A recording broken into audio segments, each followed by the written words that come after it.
30 जून 2008 को साइबेरिया के तागुस्का रीजन में एक ब्लास्ट होता है और उस ब्लास्ट की इंटेंसिटी इतनी ज्यादा होती है कि 80 मिलियन के लगभग पेड़ फ्लैट लेट जाते हैं और उसी के साथ साथ इस रेंज में आने वाले सारे पशु पक्षी पौधे सब तबाह हो जाते हैं। और ये एरिया था अप्रोक्सीमेट 800 स्क्वायर माइल्स का। ये जो शॉकवेव इस ब्लास्ट से बनी थी ये इतनी ज्यादा तेज थी कि इसके झटके इंग्लैंड तक महसूस करे गए थे। साइंटिस्ट ने बाद में रिसर्च में बताया ये एक मीटियोरॉइट स्ट्राइक भी हो सकती है, मगर अगर एक मीटियोरॉइट आता है तो मीटियोरॉइट के रिमेन्स मिलते हैं और उस एरिया में एक भी मीटियोरॉइट के रिमेन्स नहीं दिखे। मगर ठीक उसी समय दुनिया में दूसरी तरफ निकोलस टेस्ला अपने वेंडरक्लिफ टावर पे एक एक्सपेरिमेंट कर रहे थे और उसी मोमेंट पे उन्होंने वेंडरक्लिफ टावर को ऑन किया था। ऑन करने के बाद निकोलस टेस्ला वेंडरक्लिफ टावर की सक्सेस को देख के बहुत ज्यादा खुश भी थे, मगर फाइनली जब उन्होंने अपने इक्विपमेंट्स की रीडिंग को देखा तो उनके मुंह से एक ही आवाज निकली,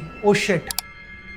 टेस्ला एक इस तरीके का वेपन सिस्टम बनाना चाहते थे जो कि हाई फ्रीक्वेंसी इलेक्ट्रिसिटी का यूज करेगा और उस हाई फ्रीक्वेंसी इलेक्ट्रिसिटी को हम बीम फॉर्म में अपने टारगेट की तरफ एलोकेट कर पाएं या फिर ट्रांसमिट कर पाएं। टेस्ला का यह भी मानना था कि हम एनर्जी को वायरलेसली लंबे दूरी तक या फिर लॉन्ग डिस्टेंस तक ट्रांसमिट कर सकते हैं बिना किसी मीडियम के। जो वेपन टेस्ला बनाने की कोशिश कर रहे थे उसके अंदर यूज हुआ था टेस्ला कॉइल का और उसके साथ साथ बहुत सारे कैपेसिटर्स का, जिसके अंदर वो इलेक्ट्रिकल करंट को स्टोर करा जा सके। और जब इतनी सारी एनर्जी टेस्ला कॉइल के थ्रू ट्रांसमिट होगी जो कि कैपेसिटर्स में स्टोर है, तो वो एक बीम फॉर्म में टारगेट की तरफ एलोकेट करी जा सकती थी, जिससे कि उस बीम के रास्ते में आने वाली कोई भी चीज तबाह हो सकती थी, टोटली डिस्ट्रॉय हो सकती थी। बहुत सारे लोगों ने टेस्ला के इस एक्सपेरिमेंट को टेस्ला गन बोला, बट लोग इसको फेमसली बोलने लगे डेथ रे। टेस्ला का बिलीफ सिस्टम कहता था कि वर्ल्ड को फ्री इलेक्ट्रिसिटी मिल सकती है बिकॉज इलेक्ट्रिकल करंट हमारे एनवायरनमेंट में ही प्रेजेंट है,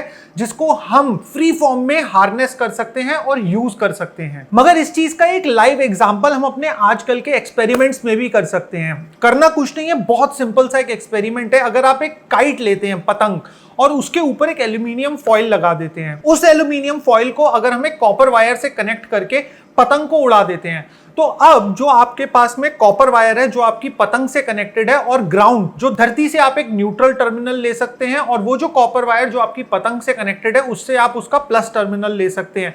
और जब आप इन दोनों के बीच का डिफरेंस मेजर करोगे तो आपको इसमें वोल्टेज मिलना चालू हो जाएगा। हमारे एटमॉस्फेयर में हम जैसे जैसे ऊपर बढ़ते जाएंगे फ्री इलेक्ट्रॉन्स का फ्लो उतना ही ज्यादा हमें मिलने लगेगा, और वो जो लेयर है जहां पे हमारे को अनलिमिटेड क्वांटिटीज में फ्री इलेक्ट्रॉन मिल सकते हैं, हम उसे बोलते हैं आयोनोस्फीयर। टेस्ला का जो मेन मोटिव था इस वेपन को डेवलप करने के पीछे वो था वर्ल्ड पीस को एस्टैब्लिश करना। सोच के देखिए, जब एक देश को पता होगा कि दूसरा देश भी उतना ही पावरफुल है विद द सेम वेपन, तो वर्ल्ड पीस एस्टैब्लिश इजीली हो सकता है और कोई भी वॉर का सिनेरियो कभी क्रिएट होगा ही नहीं। मगर बहुत सारे नेशंस और बहुत सारे ऐसे लोग जिनको वॉर से फायदा होता था, क्योंकि वॉर में जो वो रॉ मटेरियल बनाते थे वो इस्तेमाल में आता था, उन लोगों ने टेस्ला के इस आइडिया को कंप्लीटली अपोज करा और वो नहीं चाहते थे कि टेस्ला कभी भी अपनी लाइफ टाइम में इस तरीके का कोई भी वेपन डेवलप कर पाए। मगर वो इस चीज में गलत थे, क्योंकि टेस्ला ये वेपन ऑलरेडी डेवलप कर चुके थे। 1908 के टंगुस्का इवेंट के कुछ महीने पहले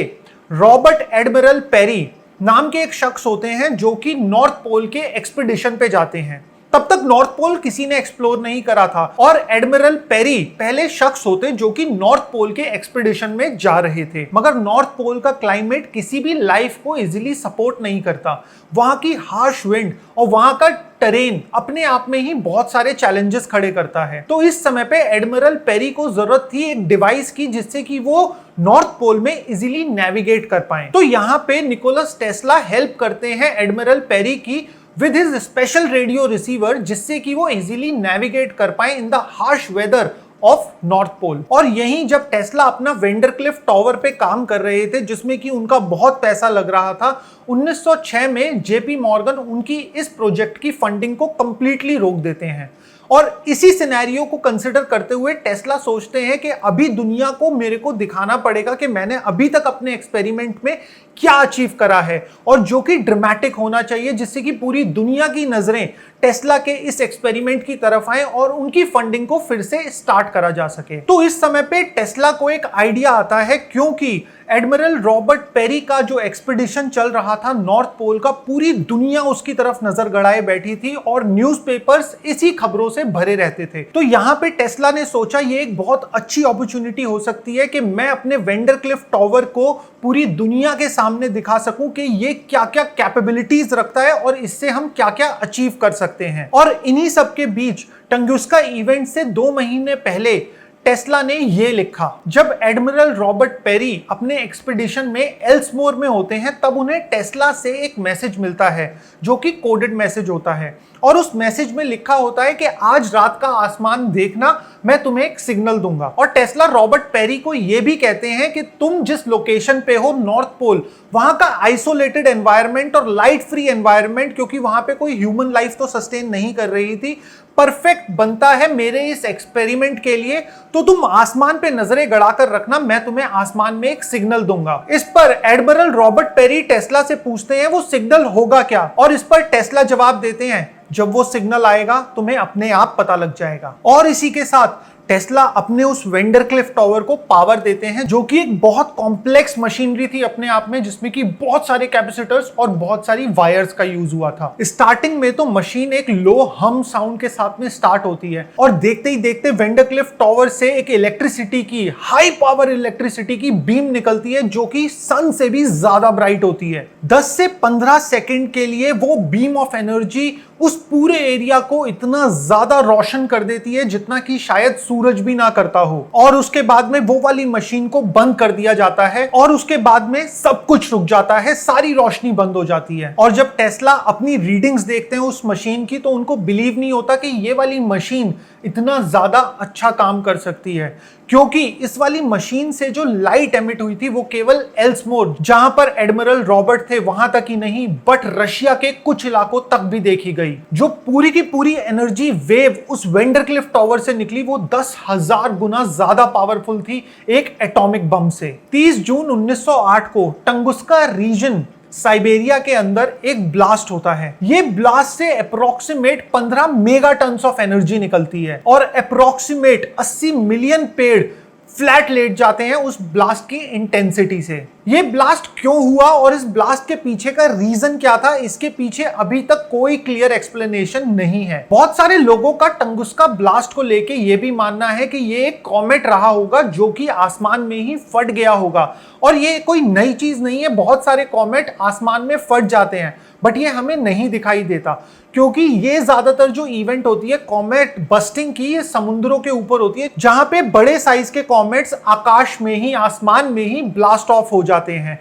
और जो छोटे हम तारा टूटने वाले इंसिडेंट्स कहते हैं वो भी बहुत छोटे कॉमेट्स होते हैं जो कि हमारे एटमॉस्फेयर में आते ही बर्न आउट हो जाते हैं। बहुत सारे आई विटनेस जो उस टंगुस्का रीजन में रहते थे उनका यह भी कहना है कि उस ब्लास्ट के कुछ दिन बाद तक आसमान में वो रोशनी दिखाई देती रही, और इसके पीछे का एक क्लियर एक्सप्लेनेशन वो स्टैटिक चार्ज हो सकता है, वो स्टैटिक इलेक्ट्रिसिटी हो सकती है जो कि उस एक्सपेरिमेंट के बाद भी एटमॉस्फेयर में कैप्चर्ड थी। और जब कभी भी एक मीटियोरॉइड एटमॉस्फेयर में एंटर होता है, बेशक से वो ब्लास्ट ही क्यों ना हो जाए, तब भी वो अपने साथ में डिब्री या फिर मलबा क्रिएट करता है, और उस पूरे एरिया में, पूरे रीजन में मीटियोरॉइड का कोई भी मलबा नहीं मिला। जब वेंडरक्लिफ टावर से निकली हुई वो बीम ऑफ लाइट इंग्लैंड और कुछ रीजन्स ऑफ रशिया तक भी देखी गई तो हर न्यूज़पेपर में ये वाली खबर फैल गई कि किस तरीके से मिडनाइट दिन में बदल गया। और कुछ रिपोर्टर्स ने तो ये भी क्लेम करा कि ये वाली लाइट इतनी ज्यादा ब्राइट थी कि वो इस लाइट के अंदर खड़े होकर एक बुक तक रीड कर सकते थे। वहीं कुछ साइबेरिया के लोगों ने ये तक बोला कि जब वो लाइट आसमान में दिखी तो ग्राउंड भी शेक हो रहा था और ऐसा लग रहा था जैसे कि अर्थक्वेक आ रहा है। और यही नहीं, वेंडरक्लिफ टावर न्यूयॉर्क में जहां लोकेटेड था, लॉन्ग आइलैंड न्यूयॉर्क में, वहां से अगर हम एक अंडरग्राउंड सीधी लाइन खींचते हैं तो वो भी आपके साइबेरिया के उसी रीजन पे जाके एंड होगी। टंगुस्का में जो ये ब्लास्ट हुआ इसके पीछे अभी भी कोई क्लियर एक्सप्लेनेशन नहीं है कि ये मीटियोरॉइड के फटने की वजह से हुआ या फिर टेस्ला के एक्सपेरिमेंट की वजह से। ये उस रीजन के लोगों की खुशकिस्मती थी कि उस एरिया में कोई ह्यूमन पॉपुलेशन नहीं था या फिर बसावट नहीं थी।